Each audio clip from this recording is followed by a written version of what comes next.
রাজারহাটে যখন নির্বাচন কমিশনের প্রতিনিধিরা বৈঠকের জন্য যাচ্ছেন তখন সেখানে বৈঠক চলছে, অডিটোরিয়ামের বাইরে বিক্ষোভ দেখানো হচ্ছে। ছবিটা দেখা যাচ্ছে আমাদের।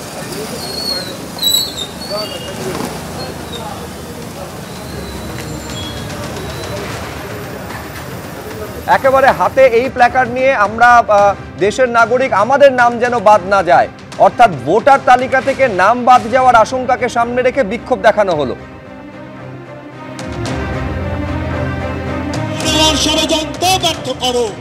সবাই জানে তো, সেটা হবে তো জানা, নতুন কিছু তো না। নভেম্বর থেকে করবে সেটা সবাই জানে।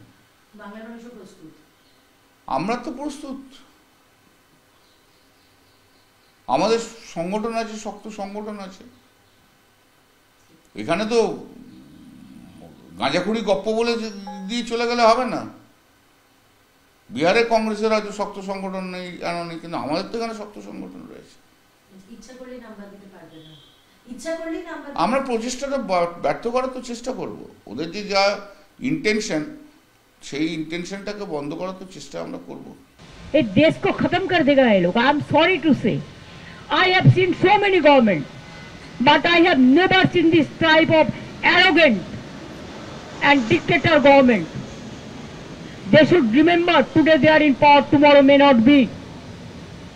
Nothing is permanent. मीटिंग करके उसको लीडर आके बोलता है बंगाल में हम कয়েক लाख वोट का नाम बात देंगे।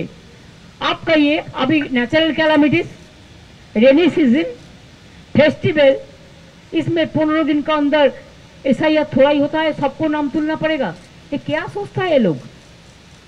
बीजेपी का पार्टी का कमीशन होगा ना, commission for democratic rights, civic rights of the people होगा। ये पूरा अमित शाह का खेल है। उन्होंने तो एक्टिंग प्राइम मिनिस्टर का मामूली काम करते हैं, but prime minister knows everything. I am sorry to say, we can request the prime minister, don't trust Amit Shah always.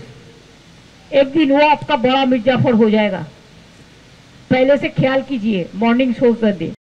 SIR হওয়া দরকার এবং এসআইআরে কোনো ভারতীয়, সে হিন্দু হন, মুসলিম হন বা অন্য কেউ হোক, নাম বাদ যাবে না। নাম বাদ যাবে 4 রকমের।